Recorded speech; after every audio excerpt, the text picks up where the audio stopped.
නෑනලා අතරත් ගැටුම් ඇති වෙනවද?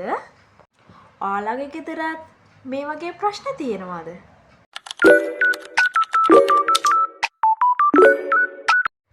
Hello guys, welcome to my YouTube channel. ඉතින් ඔයාලව ආදරයෙන් පිළිගන්නවා මගේ channel එකට.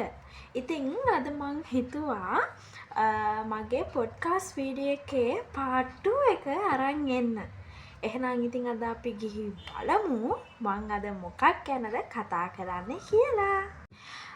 ඉතින් මං අද හිතුවා මේ නෑනලා අතර තියෙන මේ ගැටුම් ගැන කතා කරන්න. ඉතින් මම channels වලත් බැලුවා.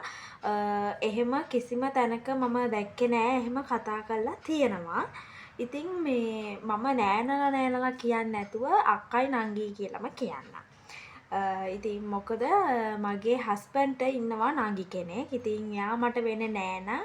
මං එයා මට නෑනා. මං එයාට නෑනා. ඉතින් හැබැයි අපි දෙන්න අතර කිසිම දවසක ප්‍රශ්නයක් ඇති වෙලා නැහැ. කිසිම හේතුවකටවත්. ඉතින් මම දැකලා තියෙනවා සමහරක් ගෙවල් වල නෑනලා අතර පුදුම තරම් ප්‍රශ්න ගොඩක් ඇති වෙනවා. සමහර වෙලාවට මේවා ඔක්කොටම අතරමැදි වෙන්නේ හස්බන්ඩ්. ඉතින් මොකද නංගි ඉඳගෙන කියනවා අයියෝ ඔයා මේකට ඇගිලි ගහන්න ඕනේ. ඔයා මේ ප්‍රශ්නෙට හවුල් වෙන්න ඕනේ. එතකොට වයිෆ් ඉඳගෙන කියනවා බබා ඔයා මේකට එකතු වෙන්න ඕනේ. මේ ප්‍රශ්නේ ඔයා විසඳන්න ඕනේ කියලා. ඉතින් මට පර්සනලි වෙලා නැහැ කියලා මම කිව්වානේ. ඉතින් මට හිතන විදිහට මම කියන්නම්. මේකෙදී කිසිම විදිහකට තමන්ගේ හස්බන්ඩ්ව එහෙමත් නැත්නම් තමන්ගේ අයියව මේකට ගාව ගන්න යන්න එපා. මොකද ඔයාලා දෙන්න අතර නම් මේ ප්‍රශ්නේ ඇති උනේ වෙන කෙනෙක්ව ඒකට ගාවගෙන ප්‍රශ්නේ දුරදිග ගෙනියන්න හදන්න එපා. ඉතින් මම කලිනුත් නැන්දම්ම ලේලි ගැටුම ගැනත් මේ විදිහටම කිව්වා. ඉතින් නංගි කියන්නේ නංගිට. නංගි අයියයි අතර තියෙන ඒ සහෝදර බැඳීම මටවත් කිසිම කෙනෙක්ට කඩන්න බැහැ. මොකද ඒ සහෝදර බැඳීම ආවේ චූටි කාලේ ඉඳන් අයියා මුලින්ම දැක්කේ නංගිව. නංගි ඉපදෙනකොට නංගිට තේරෙන කාලේ නංගි මුලින්ම දැක්කේ අයියාව. ඉතින් ඒ බැඳිච්ච සහෝදරකම අලුතෙන් එන කෙනෙක්ට නෑන කෙනෙක් හෝ වේවා මස්සිනා කෙනෙක් හෝ වේවා මේ කිසිම කෙනෙක්ට ඒ බැඳීම කඩන්න බෑ. කොටිම කිව්වොත් අම්මටවත් තාත්තටවත් මේ බැඳීම කඩන්න බෑ. ඉතින් එහෙම එකේ තව කෙනෙක්ව තුන්වෙනියෙක් අතරමැදි කෙනෙක්ව දාලා මේ ප්‍රශ්නේ දුරදිග ගෙනියන්න එපා. ඒ වගේම හස්බන්ඩ් ඇන්ඩ් වයිෆ් කියන දෙන්නත් මීට වඩා වෙනස්. ඒ කියන්නේ අයියට නංගිගෙන් පස්සේ හම්බුනේ වයිෆ්. ඉතින් එතනත් තියෙනවා බැඳීමක්, පවුලේ බැඳීමක්. ඉතින් ඒ බැඳීමත් කඩන්න බැහැ. සමහර වෙලාවට ඔයාලා දෙන්න, ඒ කියන්නේ හස්බන්ඩ් ඇන්ඩ් වයිෆ් ගන්න පොඩි තීන වලින් ඔයාලගේ බැඳීම කැඩිලා ගියත් නංගි අයියයි කියන බැඳීම කවදාකවත් කඩන්න බෑ. සහෝදර බැඳීම අපි දන්නානේ නේද? කිසිම වෙලාවක කඩන්න බැහැනේ. ඉතින් කිසිම වෙලාවක ඔයාලා අතර මොන ප්‍රශ්න තිබ්බත් ඒකට තමන්ගේ සහෝදරයන්ව ගාව ගන්න එපා. සහෝදරයන්ව සහ සහෝදරියන්ව. ඉතින් අපි බලමු. අපි දැන් වෙනම අරගෙන බලමු. නෑන. ඉතින් මේකෙදි නෑනා කියලානේ ඉතින් දෙන්නටම කතා කරන්නේ නේද? ඒ හින්දා මම නංගි කියලා ගන්නම්. ඒකයි පැටලෙන හින්දායි මම එහෙම කිව්වේ. ඉතින් නංගි කියන්නේ ඔයාටත් ඔයාගේම සහෝදරියක් වගේ කියලා හිතන්න. මෙන්න මේ දේවල් හිතන්න නැති හින්දා තමයි ගොඩක් පවුල්වල මේ ප්‍රශ්න ඇති වෙන්නේ. මොකද පිටින් එන කෙනා, ඒ කියන්නේ අයියා මැරි කරලා එන කෙනා, එහෙමත් නැත්නම් අක්කා මැරි කරලා එන මස්සිනා, මේ නෑනෑ මස්සිනායි කියන දෙන්නා තමන්ගේ හස්බන්ඩ්ගේ හෝ වයිෆ්ගේ හෝ සහෝදර සහෝදරියන්ව සලකන්නේ පිට කෙනෙක් වගේ. තමන්ගේ සහෝදරයක් කියලා කවදාවත් හිතන්නේ නැහැ. ඉතින් මම හිතන විදිහට එහෙම වෙන්න එපා. මොකද ඔයාට සහෝදර සහෝදරියෝ නැති වුණාට එයා හරි ඉන්නවා කියලා ඔයාට හිතන්න. දැන් මට මගේ අයියා විතරයි ඉන්නේ. එයාත් ලංකාවේ නැහැ. එතකොට මට සහෝදර සහෝදරියන් නැහැ. ඒ කියන්නේ අම්මගේ අයියලා අක්කාට ඉන්නවා. මම කියන්නේ මටම කියලා සහෝදර සහෝදරියෙක් නැහැ. ඉතින් ඇත්තටම මට හස්බන්ඩ්ගේ නංගිව මගේම නංගි කෙනෙක් වගේ. මම කතා කරන්නේත් නංගි කියලා. ඉතින් අපි දෙන්න අතර මං හිතන්නේ ගැටුම් ඇති වෙන්නේත් නැත්තේ මම එයා නංගි කියලා හිතන නිසා. ඉතින් ඔයාලට සහෝදර සහෝදරියන් හිටියත් නැතත් හස්බන්ඩ්ගේ නංගිත් ඔයාට නංගි කෙනෙක් හෝ මල්ලි කෙනෙක් හෝ වේවා. ඔයාගේම සහෝදරියක් කියලා හිතන්න. එතකොට මේ තියෙන ප්‍රශ්න හැම එකක්ම වගේ අඩු වෙනවා. මොකද මේ හිතන්න නැතිකම නිසා තමයි ගොඩාක් පවුල්වල ප්‍රශ්න ඇති වෙන්නේ. අනිත් එක තමයි තව කෙනෙක්ට කම්පෙයාර් කරන්න යනවා.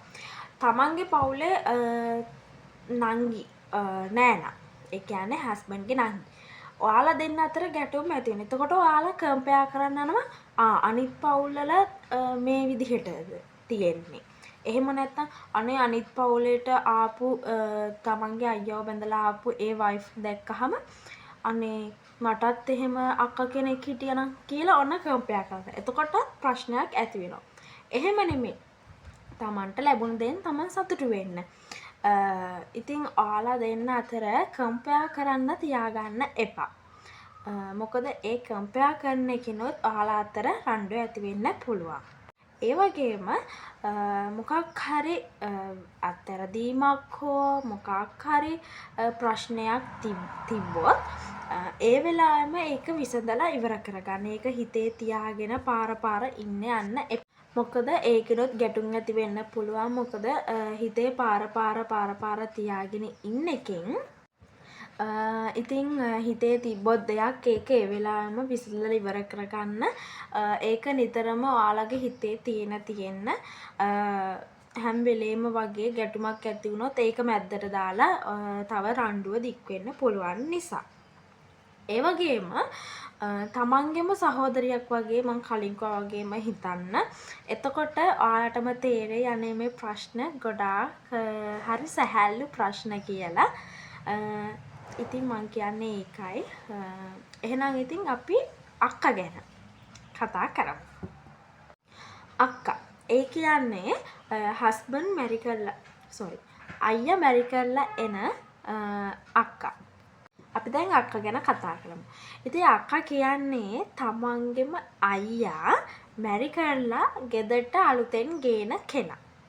ඉතින් එයත් සමහර වෙලාවට ඔයාලගේ විදිහට නෙමෙයි වෙන විදිහකට හැදිච්ච කෙනෙක් වෙන්න පුළුවන්. එතකොට එයාව ඔයාලගේ තාලෙට ගන්න යන්න එපා. මොකද එතකොට රණ්ඩු ඇති වෙන්න පුළුවන්. ඔයාලා එයාලගේ තාලෙට හැදෙන්න යන්නත් එපා. ඉතින් මේ දෙක මැද්දේ ඉන්න ඔයාලා හැදෙච්ච විදිහට ඉස්සරහට යන්න. එයාගේ විදිහට එයා ඉන්න විදිහට එයාට පාඩුවේ ඉන්න දුන්නහම මේ රණ්ඩු කියන දේ ගොඩක් නැති වෙනවා. ඒ වගේම පොඩ්ඩක් මාසෙකට දෙපාරක් විතර shopping පාරක් දාලා මේ දෙක බොන්ඩ් එක තව වැඩි කරගන්නත් පුළුවන්. ඉතින් මොකද ඔයාලට කතා කරන්න තියෙන කාලේ හරි අඩු වෙන්න පුළුවන්. දැන් මට වගේ නම් මම හස්බන්ඩ්ගේ ගෙදර යන්නේ මාස 6න් 6ට. එතකොට මට නංගිත් එක්ක කතා කරන්න තියෙන කාලේ හරිම අඩුයි. ඉතින් ඒ ගියාම තමයි මම නංගිත් එක්ක ගොඩක් වෙලා ඉන්නේ, ගැවසෙන්නේ. මොකද මට කාලය අඩුයි.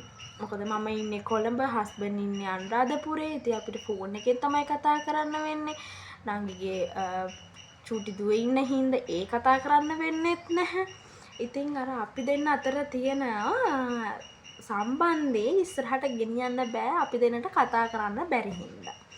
හැබැයි අපි දෙන්න පුරුදු වෙලා ඉන්නවා මම එහෙ ගියාම අපි දෙන්න ගොඩක් වෙලාවට කතා බහ කරනවා එකට ඉන්නවා එහෙ මෙහෙ යන්න කාලය නැහැ හැබැයි හැම වෙලේම එකට ඉන්නවා නංගි මොන හරි කන්න හැදුවත් ඇවිල්ලා අහනවා අක්කා කෑවද ආට දෙන්නද කියලා අහනවා ඉතින් මටත් මම මොන හරි ගෙනාවත් නංගි ඔයා කෑවද ඔයාට මේවා කන්න හොඳයිද නැද්ද ආට දෙන්නද කියලා අහනවා ඉතින් අර සම්බන්ධය දිගටම ගෙනියන්න නම් දෙන්න අතර හොඳ කතා බහක් තියෙන්න ඕනේ ඒක තමයි ඉතින් මං හිතන විදිහට තියෙන්න ඕනේ මොකද කතා බහ නැති වුණත් එතනත් රණ්ඩුවක් ඇති වෙන්න පුළුවන් මොකද දෙන්නට දෙන්න තේරුම් ගැනීම නැති හින්දා රණ්ඩු ඇති වෙන්න පුළුවන් ඉතින් අපි දැන් බලමු මේ රණ්ඩු අවම කරගන්න පුළුවන් දේවල් මොනවාද කියලා. ඉතින් මම පොඩි දේවල් නංගි කියනකොට මම විස්තර කරා. ඒ වගේම අක්කා කියන තැනදිත් මම විස්තර කරා. ඒ වුණාට දැන් අපි එක දිගට බලමු මොනවාද මේ රණ්ඩු අවම කරගන්න පුළුවන් දේවල් කියලා. ඉතින් මේ රණ්ඩු අවම කරගන්න පුළුවන් පළවෙනි එක තමයි දෙන්නට දෙන්න කම්පෙයාර් කරන්න යන්න එපා. වෙන කෙනෙක් එක්ක කම්පෙයාර් කරගන්න යන්න එපා. මොකද එතකොටත් රණ්ඩු ඇති වෙන්න පුළුවන්. දෙවෙනි එක තමයි රෙස්පෙක්ට් කරන්න දැනගන්න ඕනේ. දෙවෙනි එක තමයි රෙස්පෙක්ට් කරන්න ඕනේ. නංගි පොඩි කෙනෙක් වෙන්න පුළුවන්. හැබැයි රෙස්පෙක්ට් කරන්න දැනගන්න ඕනේ. ඉතින් මේ දේ නැති වුණාමත් ගොඩක් ගෙවල් වල රණ්ඩු ඇති වෙන්න පුළුවන්. තුන්වෙනි එක තමයි දෙන්න අතර තියෙන බැඳීම. ඒ කියන්නේ කතා බහ කරලා හරි කමක් නැහැ ඒ බැඳීම ගොඩ ගන්න බලන්න. මොකද කතා කරන්නේ නැති දෙයින් තමයි බැඳීමක් කැඩිලා යන්නේ. ඉතින් මොකක් හරි ප්‍රශ්නයක් තියෙනවා නම් දෙන්න අතර කතා බහ කරලා ඒ දේවල් විසඳ ගන්න පුළුවන්. එහෙමත් බැරි නම් වැඩිහිටියන් මාර්ගයෙන් හරි විසඳ ගන්න පුළුවන්. එහෙමත් බැරි නම් ඉතින් කරන්න දෙයක් නැහැ. මොකද ඉතින් අනේ කමන්නේ නංගිනි කියලා හිතලා පැත්තකට වෙලා ඉන්න තමයි ඉතින් තියෙන්නේ. ඒ වගේම අනිත් කෙනා නංගි මේ අයියා කියන මේ සහෝදර මැදින්ම කඩන්න බෑ කියන එක හැම වෙලාවෙම ඔළුවේ තියාගන්න. මොකද ඒ දේ නැත්තම් තමයි ගොඩක් ගෙවල් රණ්ඩු ඇති වෙන්නේ. ඒ වගේම ඔයයි නංගි කියන්නේ. ඒ කියන්නේ නෑනයි කියන්නේ පිටින් ආපු කෙනෙක් වුණා දැන් පවුලක්. ඉතින් මේ රණ්ඩු නිසා පවුලේ තියෙන සමගිය සතුට සාමය කියන දේවල් නැති වෙනවා. ඉතින් මට තාම එහෙම දේවල් නැහැ. ඉතින් මම ওই කාරණා හැම එකක්ම ඔළුවේ තියාගෙන තමයි මම නංගිත් එක්ක කතා බහ කරන්නේ. ඉතින් එයා මගේම නංගි වගේ මට සහෝදරයෙක් හිටියට සහෝදරියක් නැහැ. ඉතින් එයා මගේම නංගි වගේ. අපි දෙන්න හැම වෙලේම වගේ කතා බහ කරනවා. ඒ කියන්නේ මම අර කලින් කිව්වා වගේ මම එහෙ ගියාම හරි අපි දෙන්න කතා බහ කරනවා. ඉතින් ඔයාලා හොඳ පවුලක් විදිහට ඉස්සරහට යන්න කියලා මම හදවතින්ම ආශිර්වාද කරනවා. හදවතින්ම ප්‍රාර්ථනා කරනවා. එහෙනම් ඉතින් next video එකෙන් හම්බ වෙමු. bye. subscribe කරන්න අමතක කරන්න එපා.